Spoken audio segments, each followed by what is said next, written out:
আন্তর্জাতিক passport ranking পেছাতে পেছাতে এবছর বাংলাদেশের অবস্থান দাঁড়িয়েছে ১০৮ নম্বরে। বর্তমানে ৪০টি গন্তব্যে ভিসামুক্ত প্রবেশাধিকার পান বাংলাদেশি পাসপোর্টধারীরা। এ তালিকায় পার্শ্ববর্তী অনেক দেশেই বাংলাদেশের চেয়ে এগিয়ে। ২০২১ সালের র্যাঙ্কিংয়ে মালদ্বীপ ৬৬, ভারত ৯০, ভুটান ৯৬, এমনকি শ্রীলঙ্কাও রয়েছে বাংলাদেশের চেয়ে এক ধাপ ওপরে। অথচ মাত্র দেড় দশক আগে বাংলাদেশ পাসপোর্ট র্যাঙ্কিংয়ে ভারতের চেয়েও এগিয়ে ছিল। ২০০৬ সালের হ্যানলি পাসপোর্ট ইন্ডেক্সে বাংলাদেশের অবস্থান ছিল ৬৮তম আর ভারতের ছিল ৭১তম। অর্থাৎ গত ১৫ বছরে বাংলাদেশ পাসপোর্ট র্যাঙ্কিংয়ে পিছিয়েছে পুরো ৪০ ধাপ, আর শেষ এক বছরের ব্যবধানে পিছিয়েছে ১০ ধাপ।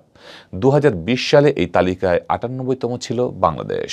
কিন্তু ভিসামুক্ত প্রবেশাধিকার হিসাব করলে বাংলাদেশি পাসপোর্টধারীদের সন্তুষ্টি হওয়া উচিত, কারণ ২০০৬ সালে বাংলাদেশিরা ভিসামুক্ত প্রবেশাধিকার পেতেন মাত্র ২৮টি গন্তব্যে।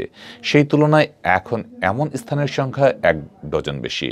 তাছাড়া এখন যেমন হ্যানলি পাসপোর্ট ইন্ডেক্স তৈরি হয় ২২৭টি গন্তব্যে ১৯৯টি পাসপোর্টের প্রবেশাধিকার বিবেচনায়। ২০০৬ সালে এগুলোর সংখ্যাও ছিল অনেক কম। ২০১০ ও ২০১৪ সালে বাংলাদেশি পাসপোর্টে ভিসামুক্ত প্রবেশাধিকার ছিল সবচেয়ে বেশি। ওই সময় বাংলাদেশিরা মোট ৪২টি গন্তব্যে আগাম ভিসা ছাড়াই ভ্রমণ করতে পারতেন। ভিসামুক্ত প্রবেশাধিকারের হিসাবে ২০১৭ সাল ছিল বাংলাদেশিদের জন্য সবচেয়ে খারাপ বছর। ওই সময় এ ধরনের গন্তব্যের সংখ্যা নেমে গিয়েছিল ৩৮-এ। পরে পরিস্থিতির আবারও উন্নতি হয়।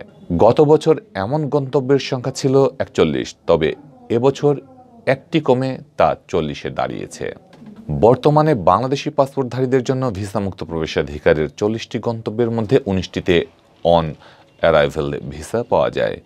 ইলেকট্রনিক ভিসা পাওয়া যায় শ্রীলঙ্কা গেলে, আর ভিসা সংক্রান্ত কোনো কিছুর প্রয়োজন হয় না বাকি ২০টি গন্তব্যে।